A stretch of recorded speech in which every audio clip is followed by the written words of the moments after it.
and just the juxtaposition between Infinity War Thanos and Endgame Thanos is really interesting to see how they are different as characters. But they're But the yeah, same in the way that they were dropping them bars, though. Thanos, oh my god, dread it, run from it. Or the- Destiny arise, all the same. That man was spitting. Let me put you on game.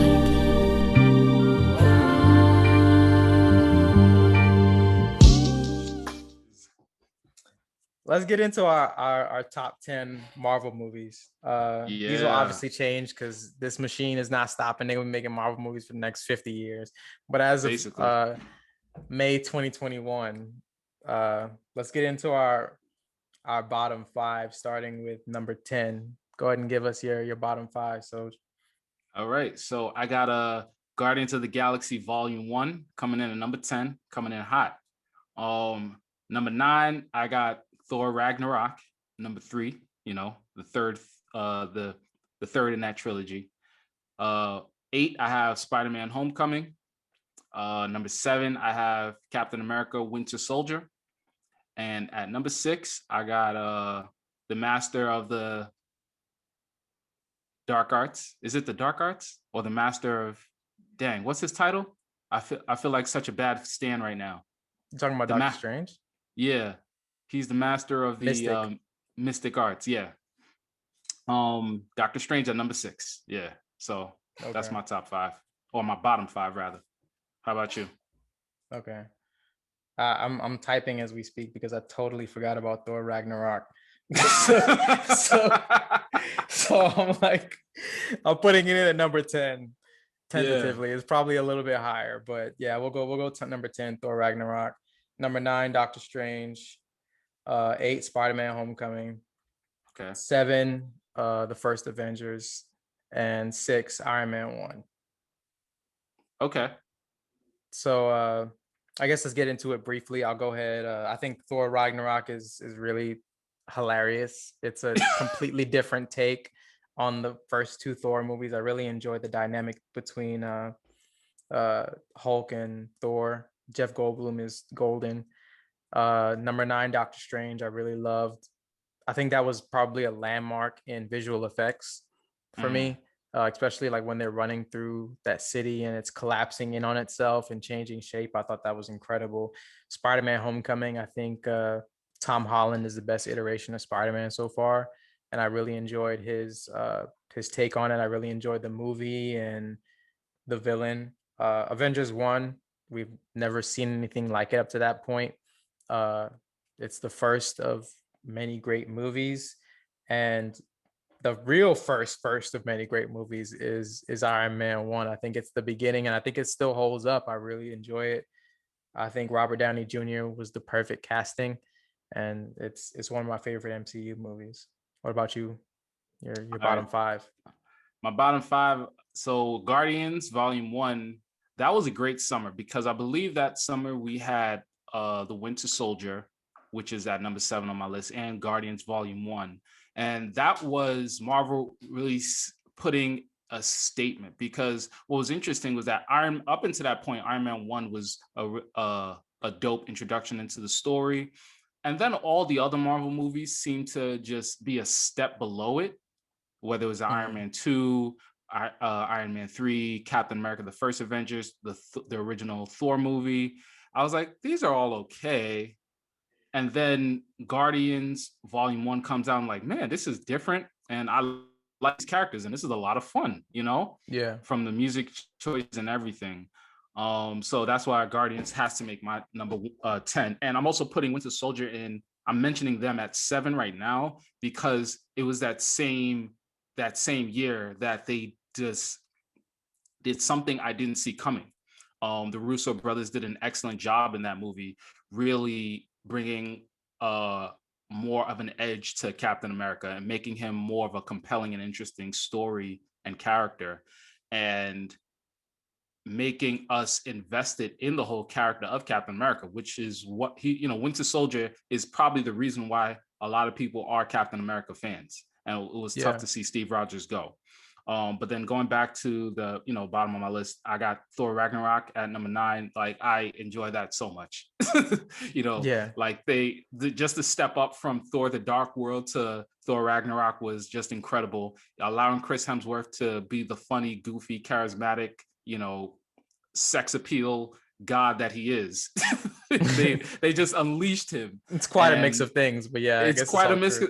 It is. Look, you look at him and it's like, yo, this dude is incredible. And they just allowed him and the Hulk to shine in that movie, along with the female protagonist in the movie as well. What was her name Yeah, again? Tessa Thompson. I forgot her name. Valkyrie. Yeah. Valkyrie. Yeah, there you go. That was a great movie. Homecoming, Spider-Man Homecoming was an awesome introduction into Tom Holland as Spider-Man, and the fact that they brought Robert Downey Jr. in as well, and just really grounded the character in his struggle as a teenage superhero, just trying to be a friendly neighborhood Spider-Man, trying to have some kind of work-life superhero balance, and just trying to really figure it all out. It was really fun to see. And then Doctor Strange at number 6. I already mentioned Winter Soldier at number 7, but Doctor Strange at number 6, amazing special effects, an amazing story that Benedict Cumberbatch really brought to life. And just the whole dynamic between him as well as the Ancient One, and just the humility of him being like, this arrogant doctor who is really skilled to being supremely humbled, and just his development as a character in that movie was just astounding. And then the visual effects, like you mentioned, it was Inception level brilliance in terms of everything that they were able to do. That's a scene where the Ancient One hits him in the chest and says, "Open your mind," and he's like, astral plane. You're like, oh, crazy.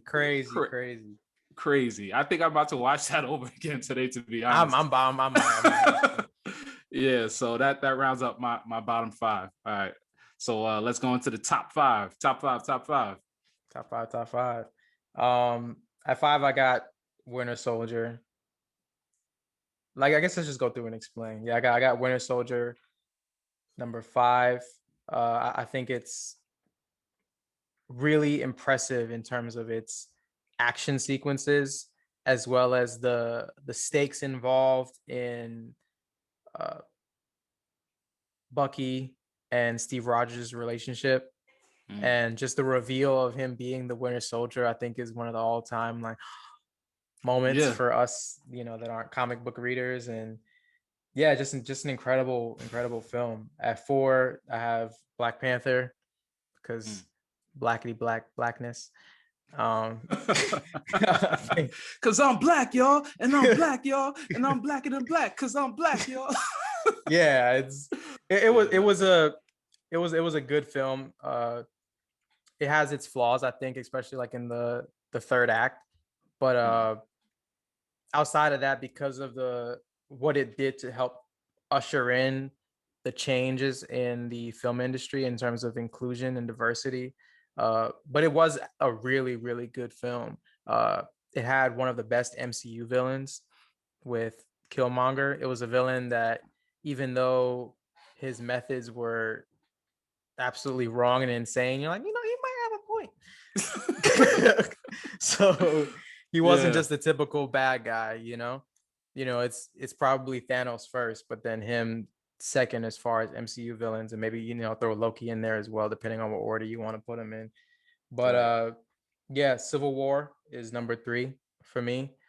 It's just something about having all of these characters come together, and the reckoning of the damages that superheroes actually do in these movies, and having that come to the forefront, and having to show what that does to the people that aren't superheroes, just everyday people, and having to reckon with the government. I thought it helped ground the MCU in some sense of reality. And they had introductions to Black Panther and Spider-Man. I thought it's just a really good mix of things. I have Endgame at number 2. I think it managed to be entertaining over the course of 3 hours, which is incredible. But it just being the culmination of 10 years of movies essentially is something that we've never seen from any film ever. And the scene at the end where they all meet Thanos and his forces in the field is one of the greatest movie scenes of all time. Yeah. Unquestionably. Yeah. So that has to go number two. And I think number one, it was I struggled with these two, but number one has got to be Infinity War for me. I think it's just a great film. I think it was incredible to see a movie essentially told from the perspective of a villain. Infinity War is Thanos's movie. Yeah. So we take all of these heroes that we've been following for all of these movies up to that point, and we just flip it and we tell it from essentially the villain's perspective. The Thanos is the protagonist. The antagonists are all the other superheroes trying to stop him from reaching his goal. And it's almost like, you know, it's probably been an overdone analogy, but it's like the Empire Strikes Back of the MCU. The villain wins in the end. It left us all with our jaws hanging like I sat in my seat in the movie theater for like 10 minutes. People started coming in, sweeping up popcorn. I'm just sitting there staring at the screen like, is this it? Is this really where we are right now? Like, what is going on? And a movie has never had an effect on me in that way. So I think it's unquestionably for me, Infinity War is number one. But what about you? What's your top five? All right. So I think in large part, our top five is pretty close. I got Avengers, the OG Avengers, coming in at number five. I felt like it was, and I was so amazed that they were able to get all these characters in on one film and do it justice. I remember being on the edge of my seat that whole movie and just being so entertained by the whole spectacle of it all. And they told a really dope story. They have the Chitauri coming in with Loki as your main MCU big bad, and really just ushered in this new experience of movies. And I just remember being with my line brothers and being like, yo, like, this is crazy. Like, this is like, they got Iron Man and Thor and Captain America, Black Widow, Hawkeye, all coming together. The Hulk just tearing up, you know, big bads in New York City, and the camera angles and the pacing. It was so dope. Black Panther comes in at number 4 for me because of its, like you said, its landmark Cultural significance. The cultural significance of, you know, an all Black superhero going into, and the fact that they concentrated on his homeland as opposed to making it just another story of him being abroad somewhere, you know, doing covert ops or something, and just continuing to make Wakanda some kind of like fantasy land, but they grounded in reality, showing the culture, showing this melting pot of African cultures and different influences that they borrowed from to just make a craft a very unique aesthetic that felt, you know, Wakanda felt like a real place. It felt like a grounded kingdom that was really reclusive and very technologically advanced and just, you know, separate from the rest of the world, and the politics that they got into with all of that, and just the amazing performance of Killmonger and Michael B. Jordan, and just the fact that you were really thinking like, man, this dude has a point, and it's scary how much I kind of like him as a character.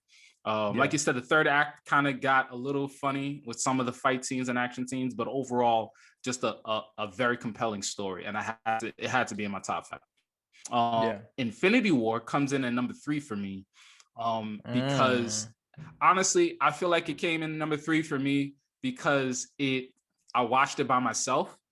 And I feel like maybe it would have been higher if I had gone to the movies with others, but I was like itching to watch this movie, and I just, for timing reasons, I couldn't go with any of my friends, so I just went in on a Tuesday evening by myself to watch it with other people in the theater, just dispersed, and everybody's kind of reacting like, but like everybody's too far away from each other to see each other's reactions. but it was such an incredible movie. I enjoyed it so much. I was humming Rubber Band Man before this podcast started, and I've seen Infinity War so many times now that Rubber Band Man is that scene where the Guardians are first introduced. They're playing that song, so that's why, that's that's a callback to a conversation we had earlier. But yeah, Infinity War, great story with Thanos, a great struggle, a great fight. You really see Thanos as a humble but arrogant and stop at nothing to get his will. And just the juxtaposition between Infinity War Thanos and Endgame Thanos is really interesting to see how they are different as characters. But they're the same in the way that they were dropping them bars, though. Thanos. Oh my God. Dread it, run from it. Destiny arise, all the same. That man was spitting. Yeah. Oh man. So Infinity War at number 3 for me. Number 2 has to be Civil War because of what it meant for the MCU. If you thought Avengers was amazing because of all the superheroes they were able to pull together, Civil War was even more amazing because they did the same thing and they wrapped it up in such a compelling story. How do you take all these superheroes, 10 plus superheroes, put them against each other while also introducing 2 new superheroes to the universe in Black Panther and SpiderMan, all while telling a story grounded around Steve Rogers versus Tony Stark, and it being a story that kind of makes you question, man, should the government keep track as well as have influence on what the Avengers do? Or should the Avengers continue to be solo actors who, kind of act on their own accord without government influence because they are the best to decide on their powers? And really left you in the theaters just questioning a lot of stuff and had a very gray finale as to what the right answer was. And I still don't think there's a right answer. But the fact that they introduced something as interesting and as compelling a story as that with that movie was just amazing to me. And so to me, it just still holds up as an incredible visual experience. Just the action that we've never seen before, when Giant Man came out of nowhere and Spider-Man doing his thing. And it's like, yo, this is what the MCU is. This is the epitome of the MCU. And so that's why I got to have it as number 2. And then number 1, Endgame. Like you said, a 3-hour movie experience that had me on the edge of my seat the whole time. They kill Thanos within the first 15 minutes of the movie, and you're like, oh, that's it. I guess we're just going to be sad now. Yeah, but little do you know. Yeah, little do you know. And then just the whole time heist story and the fact that they were able to do a time travel movie that had excellent pacing and felt coherent enough that I was able to follow along, and I didn't question too much stuff that happened with the whole multiple universes and streams of time dynamic that they got into. Most of the time when a movie does that, you end up asking yourself questions about how it doesn't make sense. And I didn't find myself doing that in Endgame. And that's a testament to how well they writ it. The Russo brothers did in writing and directing that movie. And just the performance again by Thanos, when he comes in between that second and third act, and you're like, oh man, he's really still out here. And the bars that he dropped in Endgame, you fight and do all this stuff, and where does that lead you? Back to me. Yeah, when she's not Scarlet Witch yet, but when Wanda shows up and she's like, you took everything from me. He's like, I don't even know who you are. Just and all of that culminating with Tony Stark saying, I am Iron Man, and this bring the undo the blip, and the cosmic significance of all of that. Just the culmination of, like you said, 11 years of Marvel movies. Endgame and was just beautiful incredible. End to Iron Man as well. Yeah, really giving Iron Man a proper send-off. Yeah, and just the fact that Endgame was the last major box office hit of the 2010s decade, and that it was really the last major landmark movie going experience that I'm not sure will be replicable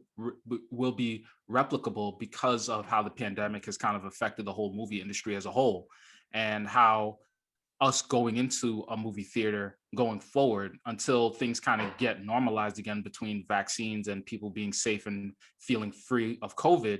To me, Endgame just holds a lot of significance. Like that was really, they released it at the perfect time. It broke and destroyed all these different records and was just an incredible movie overall. So yeah, it's my number one.